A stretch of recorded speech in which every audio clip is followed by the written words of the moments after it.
ကျွန်တော်အမေကဖိနဲ့ဖေးကငကားဖြစ်ပေမဲ့ကျွန်တော်ကတော့အမွှေးမရှိတဲ့ချက်ကလေးတစ်ကောင်ဖြစ်နေခဲ့ပါတယ်။အခုကနာကြီးမလာတဲ့ငကားမျက်စိကနေဘလို့ဖြစ်ချက်ကလေးတစ်ကောင်မွေးလိုက်ရတာလေ။သူတို့ကကျွန်တော်ကိုစောစောယူရှာပြီးနတ်ပုံနန်းပေါ်ကနေအောက်ကိုပစ်ချလိုက်ကြပါတယ်။အမောင်တို့ရဲ့ဖုံးလန်းနေတဲ့မိစ္ဆာချက်ပါတယ်ကိုအမြင့်ကြီးကနေပြုတ်ကျသွားတဲ့အခါတောက်လက်ကြားနဲ့အဖေနဲ့မေကိုအဟိတ်တနာမိခဲ့ပေမဲ့လေတောင်းငယ်မြကနေငုံကြည့်နေတဲ့သူတို့မျက်လုံးတွေထဲမှာတော့ရွှေရှာမုန်းတိမိတွေကိုပဲမြင်တွေ့ကြရပါတယ်။ဒီနေရာပါပဲငါတေးရတော့မှလားလို့တွေးလိုက်မိတဲ့အချိန်မှာတော့မြုံနဲ့တန်တဲ့သူကျွန်တော်ကတမင်းစားပကံတစ်ခုတည်းကိုပြုတ်ကျသွားခဲ့ပါတယ်။အဲ့ဒီချိန်မှာပဲဒန်နာရီတဲ့အလွန်နမဲဆိုးနဲ့ကြော်ကြားလာတဲ့တကိုးကြီးလာတဲ့နတ်ဆိုးတစ်ကောင်ဟာအိုးရှိမှရက်ပြီးကျက်သူမိတ်ထရမလားဆိုတာကိုဝေခွဲမြဖြစ်နေပါတယ်။ဒါပေမဲ့သူလက်ကြည့်လိုက်တဲ့အချိန်မှာတော့ကျွန်တော်မြင်သွားခဲ့ပါပြီ။နတ်ဆိုးကကျွန်တော်ကိုဆွဲမလိုက်တဲ့အခါသူ့ရဲ့ခံကြားလာတဲ့မျက်နှာကြီးကကျွန်တော်မျက်စိရှိမှတိုင်းသားပေါ်လာပါတယ်။နေပါအောင်ကျွန်တော်ကကြက်တစ်ကောင်မဟုတ်ပါဘူး။ကျွန်တော်ကမြင့်မြတ်တဲ့ feeling ကတစ်ကောင်ပါ။သူကတော့ကျွန်တော်ကိုမှုန်နဲ့ကြက်သားစပယ်လို့စားမလား။ဒါမှမဟုတ်ကြက်သားဆက်ချွချွလုပ်မလားဆိုပြီးကြံစည်နေပါတယ်။ကျွန်တော်ကြောက်လက်တော်ရင်နေတော့မှာပဲနတ်ဆိုးကတပြင်းတစ်ချက်ချလိုက်ပြီးထားလိုက်ပါတော့ဒီကတော့မင်းကိုလွတ်ပေးလိုက်မယ်။ဒီကောင်လေးကိုငါကူတာပဲမွေးထားလိုက်တော့မယ်လို့ဆိုပါတယ်ကျွန်တော်လည်းဗစက်အဟောင်းသားနဲ့သူ့ကိုကြောင်ကြည့်နေမိပါတယ်ဘာဖြစ်လို့လဲဆိုတော့ကျွန်တော်မေဘိုက်ထဲမှာရှိနေကြတဲ့ကြားဘူးထားတဲ့သတင်းတစ်ခုကြောင့်ပါပဲရက်စံကြကြုံလာတဲ့မိစ္ဆာပင်ကြီးရဲ့လက်ထဲကိုကြောက်သွားပြီဆိုရင်တော့အားလုံးကတေလူလို့ပဲမှတ်ထားကြတာပါဒါပေမဲ့အဲ့ဒီမိစ္ဆာပင်ကြီးကကျွန်တော်ရဲ့တောင်ပန်လေးတွေကိုဆွဲကန်ကြည့်ပြီးကျွန်တော်ကိုဘယ်လိုမျိုးပြစ်စုပြောထားရမလဲဆိုတာကိုဝေခွဲမြဖြစ်နေပါတယ်လွတ်တိုက်ဖို့လွယ်သလားဆိုတာကိုပါသူကစဉ်းစားနေတာပါသူ့ရဲ့စိတ်ကိုကျွန်တော်ရေးမိလိုက်တယ်ကျွန်တော်ကကိုယ့်ဘာသာကိုစားတော့တဲ့လိမ္မာတဲ့ကလေးတယောက်ပါပဲအဲဒါကြောင့်ကျွန်တော်ကသူ့ရဲ့ရေခွန်းထဲကိုတိုးဝင်ပြီးခေါင်းလေးဝတ်ထားလိုက်ပါတယ်လူချိုချိုဘာလုပ်နေရလဲငါယောက်ျားကြီးကွာလို့သူကអော်လိုက်ပါတယ်သူကကျွန်တော်ကိုဆက်စုပ်ရွှေရှာတဲ့မူရနဲ့ဘေးကိုပစ်ချလိုက်ပြီးသူ့ရဲ့လက်အောက်ငယ်သားတွေကိုကျွန်တော်အစာကျွေးဖို့ခေါ်ထားလိုက်ပါတော့တယ်ကျမဟာမောင်ယုံနှဆုတ်ကြောက်ကဘာထဲမှာမိခင်နဲ့နတ်ပုံနန်းရဲ့ခြေတွေကိုချောင်းကြည့်လို့ရတဲ့မှတစ်ချက်ကိုမြင်တွေ့ခဲ့ရပါတယ်အဲ့ဒီမှာကျမရဲ့မိခင်ဟာတောင်မြို့နယ်စုကကိုလေးတွေမွေးဖွားထားတဲ့မင်းသမီးလေးရရောင်ကိုပွေ့ချီထားတာကိုမြင်လိုက်ရပါတယ်ရရောင်ကအရန်ကိုလှပလွန်ပါတယ်ဒါတော့လှပတဲ့ရရောင်လိုမိန်းကလေးမျိုးမှသာကျမရဲ့သမီးဖြစ်ဖို့ထိုက်တန်တာပါရုပ်လဲစောထုံလဲထုံရတဲ့လေရွယ်နဲ့တော့လုံးဝချားစီပါပဲအခုလေးတွေမဲ့ကျမရဲ့လက်အောက်ငယ်သားတွေဟာအဲ့ဒီသမီးယုံမဟာနေစုံနေမိတဲ့ကိုကြာသွားပြီလို့လာပြီးသတင်းပို့ကြတယ်သူမကိုနှဆိုးတွေကပဲတက်ပစ်လိုက်တာအကောင်းဆုံးပါပဲဒါတော့ရုပ်ပြစီးပြဖြစ်နေတဲ့သူကကျမရဲ့သမီးဖြစ်ဖို့လှုပ်ပြီးထိုက်တန်နိုင်ပါမယ်အမေဝမ်ပိုက်ထဲမှာနေဝိုင်းလဲရှိနေစဉ်ကတည်းကကျမဟာနှစ်ပြားကြောက်တုံးကတဆင့်ဖေဖေကကျမအတွက်ကစားစရာတွေပြည့်ရှိတဲ့ခန်းကြီးတစ်ခန်းကိုပြင်ဆင်ပေးနေတာကိုမြင်တွေ့ခဲ့ရပါတယ်ဖေဖေကလောကမှာအကောင်းဆုံးဆိုတဲ့ကစားစရာမှန်သမျှကိုကျမအတွက်စတောင်းပေးချင်ခဲ့တာပါဒါပေမဲ့ခြားသောနှဆိုးမျိုးနယ်စုတွေစီကတန်ဖိုးကြီးရန်နာတွေကိုတောင်မှအကယ်၍ဖေဖေကသဘောကျသွားပြီဆိုရင်ကျမအတွက်ကစားစရာဖြစ်လာစေဖို့အသက်ဘေးကိုတောင်ကြီးမဆိုင်ပဲလူ့ကိုပေးခဲ့ပါတယ်ဒီကစားစရာတွေကြောင့်ပဲအဖေဟာအချိန်ချင်းပြင်းထန်ထန်ရခဲ့ပူပါတယ်အမေကလည်းကျမအတွက်အဝယ်စားပေါင်းများစွာကိုကိုယ်တိုင်ကိုယ်ချက်ရက်လုပ်ပေးခဲ့ပြီးတစ်ခါလေးဆိုရင်လက်ချောင်းလေးတွေနာကျင်တဲ့အထိပါပဲလက်ဖောင်းပေါ်မှာနေရတဲ့တရားတွေကိုမြင်လိုက်ရတော့ကျွန်တော်မှကျင်ကွဲမတဲ့ခံစားခဲ့ရပါတယ်ဖေဖေနဲ့မေမေပြင်မဲမှာဆိုလို့သူတို့ထိခိုက်တရားရမှာကိုကြောက်လို့ကျွန်တော်ကအချိန်ပကင်ဆော့ပြီးမွေးဖွားလာခဲ့တာပါဒါပေမဲ့ဖေဖေနဲ့မေမေကဖွံ့ဖြိုးမှုပြည့်စုံသေးတဲ့ကျွန်တော်ကိုမြင်လိုက်ရတဲ့အခါမှာတော့အဝေးကိုရေးရေးဆက်ဆက်ဆွတ်ပစ်လိုက်ကြပါတော့တယ်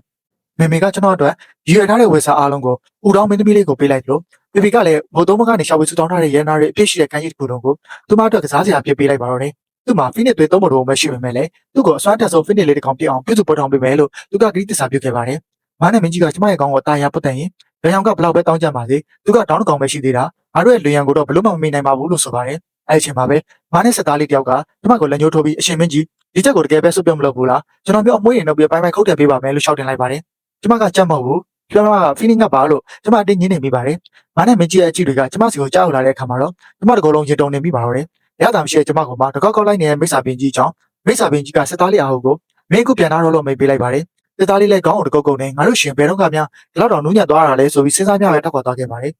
အဲ့နောက်မိစ္ဆာပင်ကြီးကကျမကိုသူ့ရင်ခွင်ထဲမှာပွေ့ချပြီးခဏလောက်ဆိုက်ကြည့်နေခဲ့ပါတယ်ကြည့်ရတာအရန်ကိုတောက်ပလာပနေတဲ့ကျမကိုကြည့်ပြီးငါသိပြီမင်းကလို့သူကပြောလိုက်ပါတယ်ကျမလည်းရှင်ကျမကို feeling ကဆိုတာသိသွားပြီပေါ့လေလို့ဂုံမကြောတာမေးလိုက်ပေမဲ့သူကတော့အမိုးရမှာပြက်ပဲကျမကြီးလို့သာအေးဆေးပြက်ပေးလိုက်ပါတယ်ပြီးတော့ကျမရဲ့ကိုဘောကအမွှေးတပင်ကိုဆွဲနှုတ်လိုက်တဲ့အခါမှာတော့ကျမတကယ်ကိုဒေါသထွက်သွားပါတော့တယ်ရှင်းကိုကိုက်ပြစ်မယ်လို့အော်ဟစ်ပြီးလိုက်ဆွဲတဲ့အခါမှာတော့သူကတပြေးရှင်အောင်ဆောင်နေခဲ့ပါတယ်ကျမကတော့သူ့နောက်ကနေတကောက်ကောက်နဲ့တဲတန်လိုက်နေခဲ့ပါတော့တယ်မိစ္ဆာညီလာခံကျင်းပနေတဲ့အချိန်မှာကျမကမိစ္ဆာရှင်သခင်ရဲ့ချိန်နာမှာဝစ်စင်းနေရင်းနဲ့အောက်မှာရှိနေတဲ့ထောင်ထောင်းချီရဲ့မိစ္ဆာလူကြီးကိုခိုးကြည့်နေခဲ့မိပါတယ်နတ်ပုံနန်းစီကနေရင်းတစ်ခုထပ်ပေါ်လာတာကတော့သူတို့စီမှာအစ်စ်မွေးဖွားလာတဲ့ဖိနစ်မင်းသမီးလေးဟာကျမတို့မိစ္ဆာမျိုးနယ်စုတဲ့ကိုရောက်ရှိနေပြီဆိုတာပါပဲနတ်ပုံကလူတွေဟာကျမတို့မိစ္ဆာမိသားစုပေါင်းများစွာကိုတက်ပြက်နှိမ့်ဆက်ခဲ့ကြတာမို့သူတို့ရဲ့အသွေးမျိုးဆန်ဟာကျမတို့တက်တကယ်ကိုတန်ဖိုးကြည့်လာပါတယ်အဲ့ဒီဖိနစ်ငတ်ပေါက်လေးကိုရှာဖွေဖော်ထုတ်ပြီးတော့မင်းရဲ့တောင်ပန်တွေနဲ့ရိုက်နှက်ကလက်လက်ကိုအသုံးပြုပြီးအပြတ်သက်နေနေလိုက်ဆမ်းပါကျွန်တော်ကိုတားနှုံဖြစ်စင်းတော့မယ်ဆိုတဲ့အတွေးနဲ့တူအေးစိတ်ချောချစရာကောင်းတဲ့အငွေ့သက်တွေကြားထဲမှာကျွန်တော်တောင်းတဲ့နေရာမှာတော်တော်ရင်နဲ့ပေါင်းနေခဲ့ရပါတယ်။မားနဲ့မျိုးနယ်စုတွေဟာကောင်းကင်ဘုံကိုဘလောက်တောင်နာကြီးနေတယ်လဲဆိုတာကျွန်တော်မြင်တွေ့နေရပြီးအဲ့ဒီမားနဲ့တွေထဲကမှအများစုဟာကောင်းကင်ဘုံနဲ့မားနဲ့တို့ကြားစပွဲမှာဒဏ်ရာတန်ချက်တွေကြောင့်ကိုလက်အင်္ဂါတွေပြည့်စုံတော့တဲ့အထိဖြစ်နေကြတာပါ။အဲ့ဒီချိန်မှာပဲမားနဲ့စစ်သူကြီးကကျွန်တော်ကိုတောင်းတဲ့နေရာကနေရုပ်ပြဆွဲထုတ်လိုက်ပါတယ်။သူ့ရဲ့လက်အောက်ငယ်သားတယောက်မှာတော့ပြင်းနဲ့သွေးမျိုးဆက်ကိုခွဲခြားနိုင်တဲ့အထူးစွမ်းရည်ရှိနေပြီးလူများကြားတဲ့အရောဝင်လဲစားဖို့ကြက်တကောင်တင်ဖန်ဆင်းထားတဲ့ဒီဖိနစ်ဟာတကယ်တော့တောင်လုံးချော်ချာနေတဲ့ကြောက်တဲ့သူတယောက်ပါပဲ။ကျွန်တော်တို့မိစ္ဆာမျိုးနယ်စုရဲ့မိသားစုပေါင်းထောင်နဲ့ချီပြီးတက်ခံရတဲ့အတွက်ကလေးစားချင်ရမယ်။အရင်ကလည်းတွေ့တကားကိုင်းကကျွန်တော်တို့လူမျိုးသိန်းနဲ့ချီတက်ပြက်ခဲ့တာကြောင့်ဒီရန်ကြီးဟာမိုးနဲ့မြေလုံးပြင်းနိုင်စရာပါပဲ။အရာမရှိတဲ့ကျမကတော့ဒီလောက်မပြလာတဲ့မိစ္ဆာစစ်တပ်ကြီးကို ဘလို့မှပြန်မတိုက်ခိုင်နိုင်ပါဘူးလေဘေးလီတက်ခံရတော့မယ့်အချိန်မှာပဲမိစ္ဆာဘင်းကကျမကိုသူ့ရင်ခွင်နဲ့အသားရဆွဲသွင်းလိုက်ပြီးဘသူကသူ့ကိုဖိနစ်လို့ပြောတာလေသူကငါကိုတော့ကိုယ်တိုင်မွေးထားတဲ့ချက်ကလေးပဲလို့ပြောလိုက်ပါတယ်အောက်ကမိစ္ဆာတွေကလည်းတေချာကြည့်လိုက်တော့မှတကယ်ပဲကြက်နဲ့တူနေတာကိုတွေ့ပြီးမိစ္ဆာဘင်းကြီးပြောတာဟုတ်သားပဲကြက်နဲ့တူသားပဲလို့တွေးလိုက်ကြပါတော့တယ်အမိတ်နယ်လည်းထွက်လာရောအောက်ခြေကမော်မျိုးနယ်တွေဟာမော်ဘင်းကြီးကိုမျက်နှာချိုသေးဖို့အတွက်သူ့ကိုကြက်မင်းသမီးလိုပဲမြင်ပေးလိုက်ကြပါတော့တယ်အဲ့ဒီချိန်မှာကျမမျက်စိရှေ့မှာအရာအလုံးမှောင်တိကျသွားပြီးအသက်ဘေးကတည်တည်လေးလွတ်မြောက်ခဲ့ပြီမယ်မော်ဘင်းကတော့ကျမကိုနေ့တိုင်းရဲရဲဆက်ဆက်နှိပ်စက်ပြီးလေ့ကျင့်ပေးနေပါတော့တယ်ကျမရဲ့ဖခင်ကနကမိခင်ကဖိနစ်ဖြစ်တာကြောင့်သူတို့ရဲ့သွေးမျိုးဆက်အစွမ်းတွေကိုအမွေဆက်ခံထားတဲ့ကျမတို့တော့ချစ်စင်တလန်းမှုအရှင်ကတော့အမခန့်ပြန်ဆန်လို့လာပါတယ်။နက်ပြည်နဲ့မော်လောကကြားကစင်မီကိုညှိနှိုင်းဖို့အတွက်ထိုင်ရှဲလောင်ကျွင်းကနက်ပြည်နဲ့မော်လောကသားတွေရှင်ပြိုင်မဲ့အိုလံပစ်ပြိုင်ပွဲကြီးတစ်ခုကျင်းပဖို့အဆိုတင်သွင်းခဲ့ပါတယ်။ပြိုင်ပွဲတွေရောက်လာတိုင်းမန်နယ်မျိုးနယ်စုရဲ့ထိပ်သီးပါရမီရှင်တွေဟာနက်ပုံနန်းကပါရမီရှင်တွေနဲ့ဒီဆိုင်တိုက်ခတ်ရလေးရှိပါတယ်။ဒါပေမဲ့အချိန်တိုင်းမှာနက်ပုံနန်းကပဲအနိုင်ရရှိပြီးဂုတ်သိမ်းကျော်စောခဲ့တာပါ။အဲဒီအတွက်ကြောင့်လည်းကျွန်တော်တို့မန်နယ်မျိုးနယ်စုတွေဟာအချက်တကွဲအဖန်ဖန်အနှိမ့်ခံခဲ့ရပါတယ်။အခုတော့မင်းရဲ့ထူးခြားပြောင်မြောက်တဲ့တိုးတက်မှုတို့ကြောင့်အားတို့မျိုးနယ်စုဝင်တွေဟာဝမ်းသာအားရဖြစ်နေကြပါပြီ။မင်းသာငါတို့မန်နယ်မျိုးနယ်စုကိုစားဝင်ရောက်ရှင်ပြိုင်ပေးမယ်ဆိုရင်ဘုရားနိုင်ရမယ်လို့ငါတို့ကြွေးမယုံကြည်တယ်။မင်းရဲ့ဆွမ်းအားတွေကနတ်ဘုံနန်းနန်းကဟိုရွှေဦးတောင်းမင်းသမီးလေးတဲ့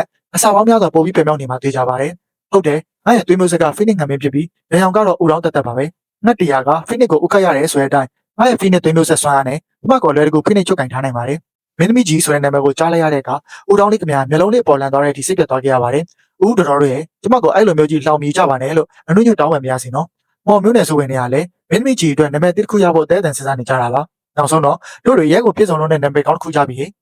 ဒီနာမည်ကိုသာမင်းကြားလိုက်ရရင်တော့ကြီးတွေဘောသဘောကျသွားမှာပါအခုဆိုရင်လူသားတင်ကိုကောင်းကောင်းပြောင်းလဲနိုင်နေပြီဖြစ်တဲ့သူမဟာလက်ကလေးတွေကိုစန်တိုင်းမျက်ဝန်းလေးတွေရေးလက်ကသူတို့ကိုမျောလင်းတကြီးနဲ့စိုက်ကြည့်နေရှာပါတယ်ဟုတ်လို့လားမြန်မြန်ပြောပြပါဦးဒါဆိုရင်တို့တွေကမင်းကိုမင်းသမီးကြီးလို့ခေါ်ရဘလို့လဲဒီနာမည်ကနောက်ထောင်လို့ကောင်းတယ်လို့နဲ့တကယ်တော့ကျမတို့ထောင်ချောင်းတစ်ခုပါပဲနောက်ဆုံးတော့လေကျမကကြည့်ဆိုတဲ့နာမည်နာမအောက်မှာပဲရှိနေကြရပါတယ်နဆိုးပင်ကကျမကိုနေ့တိုင်းလေ့ကျင့်ပေးနေပေမဲ့မှန်တိုင်းပြောရရင်သူ့ရဲ့ဟင်းချက်လက်ရတွေကတော့တကယ်ကိုအမောင်လောကကဟင်းလျာတွေလို့ကြောက်စရာကောင်းလို့လာပါတယ်သူကဟင်းချက်တဲ့နေရာမှာတကယ်ကိုအစွမ်းမရှိတာပါသူကငယ်ဦးသီးတွေအပုံလိုက်ကြီးတဲ့ကိုနန္ဒတိစိတ်လေးစိတ်ပဲထည့်ထားတဲ့ငယ်ဦးသီးနဲ့နန္ဒတိစုပ်ပကိုချက်ကျွေးခဲ့တာပါအဲ့ဒါကိုမြည်ကြည့်ပြီးရတယ်ကျမလည်းလက်ဖြတ်ပြီးချက်ချင်းပဲထွက်ပြေးခဲ့ရပါတယ်ဇက်လွန်းလို့မျက်ရည်တွေဝဲနေရကြကပဲကောင်းကင်ဘဝရဲ့ခြေနေတွေကိုလှမ်းကြည့်လို့ရတဲ့မှန်ချက်ကြီးရှိကိုကျမတစ်ခေါက်ပြန်ရောက်လာခဲ့ပါတယ်အဲ့ဒီမှန်ထဲမှာတော့ကျမရဲ့မိဘနှစ်ပါးဟာဦးတောင်းမလေးရောင်ရောင်နဲ့အတူစပွဲပေါ်မှာတောင်ပုံရပုံဟင်းလျာတွေကိုနေရှိတ်စားတော့နေကြတာကိုမြင်လိုက်ရပါတယ်။ရတာရှိလာတဲ့စားကောင်းတောက်ဖွယ်တွေကိုတုံးဆောင်ပြီးနောက်မှာတော့ဒေါင်းမင်းသမီးလေးရောင်ရောင်ဟာမိဘတွေကသူမအတွက်အထူးတလဲပြင်ဆင်ပေးထားတဲ့ကစားစရာနန်းဆောင်ရဲ့လေပေါ်မှာအစီခံအခြေရန်ပေါင်းများစွာနဲ့အတူပျော်ရွှင်စွာဆော့ကစားနေခဲ့ပါတယ်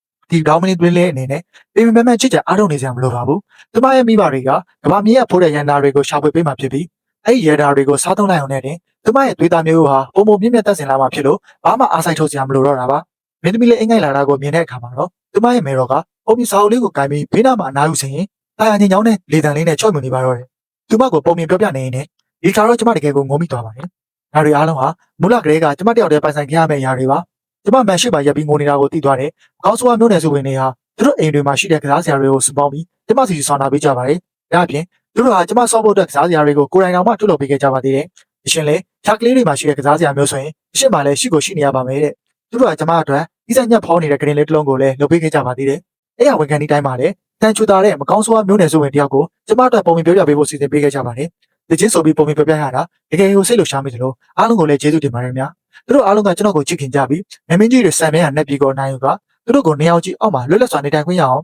လုပ်ပေးနိုင်လိမ့်မယ်လို့ကျွန်တော်ပေါ်မျှော်လင့်ချက်ကြီးစွာထားရှိနေကြပါတယ်။လင်းအောင်ဆိုတာအိမ်မက်တော်မြင်မှုတဲ့ဒီအမောင်တို့နှရှာငယ်အတွင်းထဲမှာပဲပုံအောင်နေရတဲ့ဘွားကနေလွတ်မြောက်ဖို့အတွက်ကျွန်တော်စွမ်းကုန်ကြိုးစားအားထုတ်သွားမှာပါ။ဒါပဲပြိုင်ပွဲမှာသာကျွန်တော်တို့မျိုးနယ်စုကနံပါတ်1ရွှေတစိမ့်စုကိုရရှိခဲ့မယ်ဆိုရင်မျိုးနယ်စုဝင်နဲ့ရှင်သန်ဖို့အတွက်မြေနေရာတွေဟာတနည်းတက်နေပုံပုံကျပြတ်လာမှာပဲဖြစ်ပါတယ်။အဲ့လိုနဲ့တနေ့ပြီးတနေ့မနာမနေချစ်ကြအားထုတ်မှုတွေကိုဆက်လက်လုပ်ဆောင်နေခဲ့ပါတယ်။ဘဲတော်တစ်ခါအတွင်းမှာပဲကျမအသက်9နှစ်ရွယ်ကိုရောက်ရှိလာခဲ့ပြီးကျမရဲ့မော်ဆန်းတွေဟာလည်းတိတ်ဆန်ပုံစံမျိုးမျိုးကိုဖန်တီးနိုင်အောင်ဒါမှကလူသားတင်ကိုပါအချိန်မီပြောင်းလဲနိုင်စွမ်းရှိနေခဲ့ပါပြီ။အထူးအဲ့ဒီချိန်မှာပဲကြောင်းစရာကောင်းတဲ့မင်းသမီးလေးယူအောင်အောင်ဟာကောင်းကင်စစ်တီတော်တသိန်းကိုဦးဆောင်ပြီးကျမကိုလာရောက်ရှောက်ပေးခဲ့ပါတယ်။ဒါဟာမိစ္ဆာမျိုးနယ်ရဲ့ကျင်းမသီးဆိုတာလား။ကဲအားလုံးပဲသူ့ကိုခုချစ်ချင်းတက်ဖြစ်ကြတဲ့ယူအောင်ကကျမကိုတစ်ချိန်ကမိစ္ဆာကြောက်တဲ့ကြာသွားခဲ့တဲ့ဖိနစ်ငယ်လို့တန်တဲ့ဝင်နေတာပါ။ကျမရဲ့ယာတုအာနာကိုမစိုးစိုးစီပဲပုံမခိုင်မြဲလာစေဖို့ရန်အတွက်ကျမကမြစ်ပြတ်ချင်မုံဝင်အစားဖြောက်ဖို့ကြိုးစားနေတာပဲဖြစ်ပါတယ်။အရင်ကရှိခဲ့တဲ့စီးစိမ်အာနာတွေဟာထိတ်မှာပဲကြံရခဲ့ပါပြီ။နတ်ပုံနန်းနဲ့တိုက်ခိုက်ခဲ့တဲ့ပြီးခဲ့တဲ့စစ်ပွဲမှာမော်မျိုးနယ်ဆိုတွေဟာအကြီးကျယ်ဆုံးနေပြီးထိနာခဲ့ရပါတယ်။အခုချိန်မှာတော့မော်မျိုးနယ်ဆိုတဲ့မှာအိုမင်းမဆွမ်းသူတွေနဲ့နာမကျန်းဖြစ်နေသူတွေပဲအများစုကျန်ရှိပါတော့တယ်။ဒါကြောင့်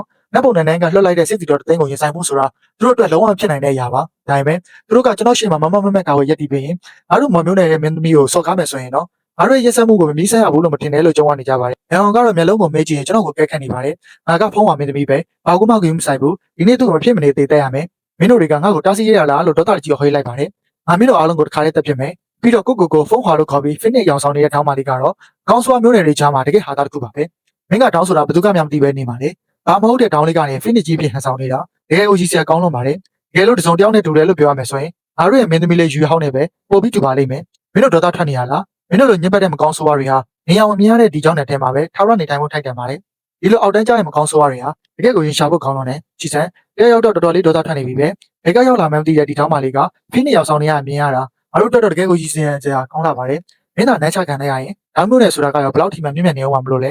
အမျက်ဒေါသတွေချောင်းချောင်းထွက်နေတဲ့ရွှေဟောက်ဟာဒီမိစ္ဆာအုပ်စုကိုအမြင့်ပြတ်တုတ်တင်ပြဖို့ရန်အတွက်ဇက်စစ်သိန်းကိုမိတ်ပေးလိုက်ပါတော့တယ်ဇက်စစ်သိန်းဟာကျမစီကိုတစ်ချိန်လုံးစုပြုံတိုက်ခိုက်ဖို့ရောက်ရှိလာတဲ့အချိန်မှာတော့မိစ္ဆာတွေကကျမကိုကာကွယ်ဖို့အတွက်ရှေ့ကနေမမရက်ပြီးရန်သူတွေကိုဆွမ်းကုန်တားဆီးပေးခဲ့ကြပါတယ်သူတို့တွေဒဏ်ရာရမှာကိုစွန့်ရင်လို့ကျမရှိကိုပြန်ထားဖို့ကြိုးစားခဲ့ပေမဲ့မိစ္ဆာဘင်းကကျမကိုကြက်ပေါက်လေးတစ်ကောင်လိုဆွဲမလိုက်ပြီးအမွှေးတော်မဆောင်သေးဘဲနဲ့မျက်စိတသိန်းရဲ့တိုက်ခိုက်မှုကိုခံရရင်ရှစ်စင်အခြေခံတွေထိခိုက်ပျက်စီးသွားမှာမကောင်းဘူးလို့ပြောပြီးအဲ့ဒီမိစ္ဆာတွေကိုကြည့်ရင်ကျမကိုဆွဲထားလိုက်ပါတယ်လူတွေကစိတ်ဒဏ်ရာရနေတဲ့အချိန်မှာယနေ့မှတကယ်ကိုမွန်းကျက်လာပါတယ်အဲ့ဒီအချိန်မှာပဲယူရောင်ကကျွန်တော်ရှိကိုပြန်တဲ့ရောက်ရှိလာပြီးမင်းကလွင်ရမယ်လို့ပြောလိုက်ပါတယ်မင်းကကိုတိမသေးသေးပဲနဲ့ငါ့ရဲ့အရာတွေကိုလူယူကိုကြိုးစားနေရလားငါမင်းသမီးဖိနစ်ကမင်းကိုအသေးမိတ်ပေးလိုက်မယ်လို့သူကကြုံဝလိုက်ပါတယ်သူကမြင့်မြတ်တဲ့နေရာကနေကျွန်တော်ကိုအထင်မြင်သိစွာနဲ့ငုံကြည့်နေခဲ့တာပါဖိနစ်မင်းသမီးကမိစ္ဆာပင်မင်းရဲ့မိစ္ဆာမျိုးနယ်စုကြီးတစ်ခုလိုပျက်စီးသွားတာကိုမလိုချင်ဘူးဆိုရင်ဒီရန်ကိုသူ့ဘာသူအဆုံးစင်ခိုင်းလိုက်စမ်းလို့အမိတ်ထုတ်ပြန်လိုက်ပါတယ်မိစ္ဆာပင်ကတော့လှောင်မျိုးတစ်ချက်ပြုံးလိုက်ပြီးရေရောင်ရဲ့လေပင်ကိုတိုက်ရိုက်ညှက်လိုက်ပါတယ်မင်းကပေမင်းကိုလာခေါ်နေရပဲငါကအလွယ်တကူကြမ်းစားလို့ရတဲ့သူမဟုတ်ဘူးလို့ယူရောင်ကိုတတိပေးလိုက်ပါတော့တယ်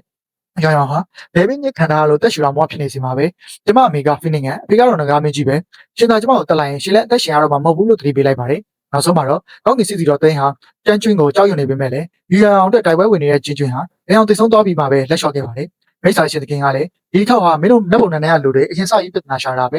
ယူရအောင်အတွက်ဆိုရင်ငါကတော့လောကတွေကိုထွက်လာရင်အောင်ရတာပဲလို့တောင်းနေမြေကြီးခွင်လုံးကိုအတန်လိုက်နဲ့ချင်းချောက်ပြောကြလိုက်ပါတယ်အအောင်ရဲ့မိဘတွေဟာလည်းဒေါသကြီးကျယ်ထွက်သွားကြပြီးဒီလောက်နှိမ့်ကြတဲ့မိစ္ဆာမျိုးနယ်တွေကငါတို့သမီးကိုတော့ပြန်မေးဆွဲရတယ်ပေါ့ဒါဟာဘလို့မှမဖြစ်တဲ့ကိစ္စပဲလို့တောင်းကင်ဘုံကိုတုံဟိစီအောင်ပြောဆိုလိုက်ပါတော့တယ်နောက်ဆုံးမှာတော့ကျောင်းဝင်စစ်ဆက်ပေးမှုတွေကြောင့်ထန်းကဝိညာဉ်ကြီးတသိန်းနဲ့တန်မိုးကြီးရန်နာ၅ပါးပေးရဖို့သဘောတူလိုက်မှကမာနမင်းကလွတ်လွတ်ပေးဖို့လက်ခံခဲ့ပါတယ်။ဒါကိုယူရရောက်ကဒေါသတကြီးနဲ့ဒီနေ့ကျရင်မင်းတို့မိစ္ဆာမျိုးနယ်စုတစ်ခုလုံးကိုအမြင့်ပြအောင်ချင်းမုံပြီးငါ့ရဲ့အခြေအနေကိုအလဟတ်သက်ဖြုံးထိခဲ့တဲ့အတွက်ပြန်ပေးဆက်စီရမယ်လို့ကြုံဝလိုက်ပါတယ်။ဒါကိုမင်းကမိစ္ဆာတွေမွေးထားတယ်အမွေးမရှိတဲ့ချက်တကောင်ပါပဲ။ဘာဖိနစ်ငတ်လဲလို့သူမကလှောင်ပြောင်းခဲ့ပါသေးတယ်။ကျမမိစ္ဆာနေပြင်မှာရက်တော်ကြာနေခဲ့တာတော့ဖိနစ်ရဲ့အငွေ့သက်ကိုလုံးဝမခံစားခဲ့ရဘူးလို့သူမကပပဆက်ဆက်ပြောနေခဲ့ပေမဲ့သူမလုံးဝမသိနိုင်တဲ့မန်တရားတစ်ခုကတော့တကယ်ဖိနစ်အစ်စ်မှန်ဟာကျမကိုယ်တိုင်ပဲဖြစ်နေတယ်ဆိုတာပါပဲမိမိရဲ့အငွေ့သက်တွေကိုလုံးဝဖုတ်ကွယ်နိုင်စွမ်းရှိပါတယ်